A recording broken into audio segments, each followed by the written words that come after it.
Objectif News vous présente l'interview de 18 heures.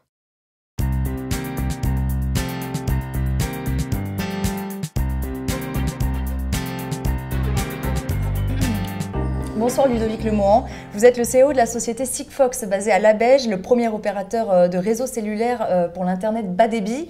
Vous êtes dans le grand monde des objets connectés.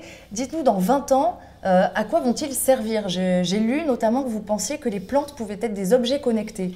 Alors effectivement, là on parle de 10, 20 ans, mais on est en prospective. Alors, il y a aujourd'hui, demain, et dans 20 ans, effectivement, je pense qu'on arrivera dans la mutation du vivant et des l'électronique qui vont converger. Donc les plantes, effectivement, sont peut-être capables automatiquement de communiquer elles-mêmes. Aujourd'hui, on leur met un petit dispositif dans la plante pour qu'elle puisse dire ça la soif, ça a trop de soleil, etc. Demain, elle le dira directement et on arrivera à capter ces énergies-là directement sur Internet. C'est pour moi quelque chose d'une vision qui, à mon avis, arrivera peut-être avant 20 ans, mais au minimum 10 à 15 ans. Mais vous pensez que c'est une bonne nouvelle, ça? Alors il y a deux choses, il y a le côté schizophrène, c'est le côté du technophile qui a envie de toujours créer des trucs, d'imaginer comment demain on va converger le monde réel, le monde du vivant, et je pense que c'est passionnant. Et après il y a l'envers du décor, mais je pense que c'est inéluctable, c'est-à-dire que dans toute innovation il y a l'envers du décor. Et effectivement, il y aura de la privacy, il y aura des problèmes où à un moment donné, on ne sera plus là, entre le réel et le virtuel. Mais à mon avis, un jour, le réel disparaîtra au profit du virtuel. Mais moi, je pense qu'on est avoué en tant qu'humain à disparaître dans le cloud, mais dans le cloud éthérique, pas le cloud dont on parle tous les jours. Alors en attendant, Sigfox continue de mailler le territoire mondial. Vous êtes développé dans de nombreux pays d'Europe, en Russie également, aux États-Unis, je crois. Oui. Où en êtes-vous de cette progression? Aujourd'hui, on est présent, donc on a 4 pays qu'on a couverts, donc, qui sont la France, bien sûr, l'Espagne, la Hollande, l'Angleterre est en cours, et on a signé 2 pays je ne peux pas annoncer aujourd'hui parce que je n'ai pas l'autorisation d'annoncer, mais qui ont été signés, donc la couverture va commencer dès les semaines qui arrivent, juste après Noël maintenant. Et ensuite, on est présent dans 20 pays en tant que pilote. Donc ces 20 pays, c'est Singapour, c'est la Corée du Sud, c'est la Chine, c'est le Vietnam, le Brésil, le Chili. On est dans une vingtaine de pays, en Suisse aussi, en Europe, on a Italie, Suisse, Allemagne, etc. Donc on est sur le point sur des pré-contrats. En fait, les pilotes sont là avant d'annoncer un contrat définitif de couverture. Donc potentiellement, on peut être d'ici première partie de l'année prochaine dans 20 pays dans le monde, et on espère aller encore beaucoup plus loin en fin d'année prochaine. Donc c'est un projet gigantesque de couvrir le monde, c'est jamais arrivé, personne n'a jamais osé faire ça. Alors avant que vous couvriez le monde entier, rappelez-nous exactement à quoi ça sert Sigfox, à quoi ça sert l'internet bas débit? En fait, aujourd'hui, l'enjeu, c'est que on parle de 100 milliards, parce que ça sera 50 milliards, 100 milliards, mais je pense qu'on aura beaucoup d'objets qui seront connectés autour de nous. Ça va depuis la chaise sur laquelle on est assis, il dira il y a 15 sur ma chaise, la lumière qui dira je suis en panne, les serrures fermées, jusqu'aux voitures, enfin, tout va être connecté. Et on s'aperçoit, si on réfléchit un petit peu, que ces objets-là ont besoin de beaucoup moins de débit que votre smartphone ou tout autre aujourd'hui objet multimédia qu'on utilise au quotidien. Donc, et ce bas débit-là, aujourd'hui, il n'est pas adressé. C'est-à-dire qu'on a, je fais l'équivalent, c'est comme si on avait couvert à la place des pistes cyclables, on mettait des autoroutes. Donc l'infrastructure de mettre une autoroute pour faire passer un vélo, ça marche.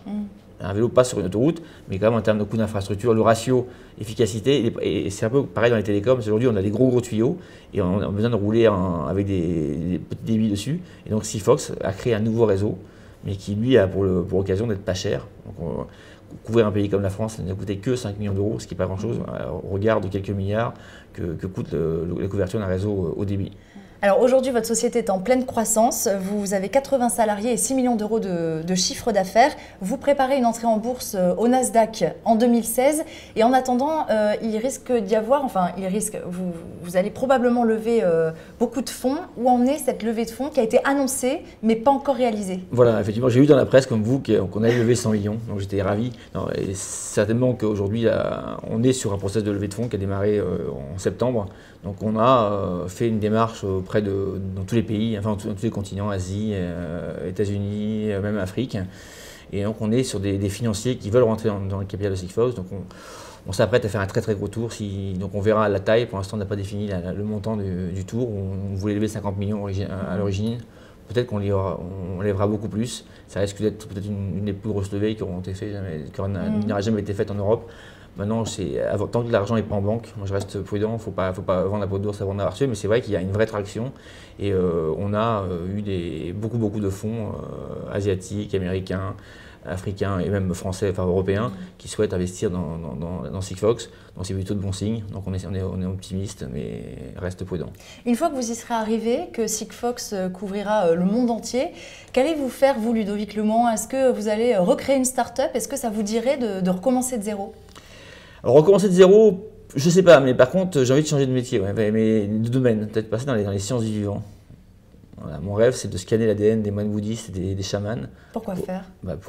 Un nouveau niveau de communication, c'est de communiquer le transcendantal, la communication, ce qu'on appelle paranormal, peut-être qu'elle existe, voilà. Ce sera un sujet un peu très fumeux encore, mais pourquoi pas. Non, mais, parce que finalement l'Internet des objets, ça marche, donc pourquoi pas? Non, mais je pense que, voilà, après c'est de la philosophie, mais qui pour moi peut avoir vachement de sens, c'est qu'on s'imagine qu'aujourd'hui il y a beaucoup de personnes éthérées, hein, les chamans, les moines bouddhistes, qui perçoivent des choses qu'on ne voit pas dans la dimension dans laquelle on est aujourd'hui. Est-ce que cette dimension-là ne pourrait pas être associée à un sixième sens? Et ce sixième sens pourrait être présent dans notre ADN. Donc en scannant l'ADN de ces personnes-là, est-ce qu'il n'y a pas moyen de retrouver un pattern et d'inculquer à vous et à moi ce sixième sens? C'est pas mal comme idée. Mais tout à fait. Et de façon plus concrète, j'ai une dernière question à vous poser. Est-ce que vous pensez qu'un PDG comme vous peut concrètement recommencer à zéro? Est-ce que quand on a atteint des sommets, il est facile de laisser sa place à d'autres et de partir dans d'autres projets? Alors ça, je l'ai dit plusieurs fois, je l'ai dit tout le temps, c'est que je pense qu'on est bon pour quelque chose.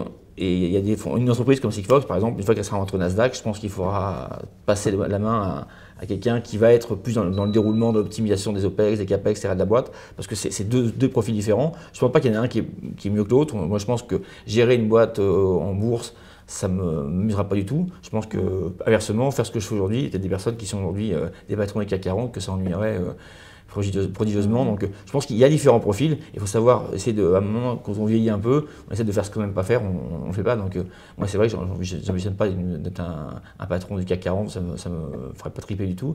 Par contre, après recréer une boîte, c'est dur. Honnêtement, une startup comme Sigfox, une fois que j'espère l'amener au moins en bourse, je pense qu'après je serai faire une pause parce que c'est quand même un sacré challenge, quoi. C'est compliqué. Merci beaucoup Ludovic Lemant. Merci.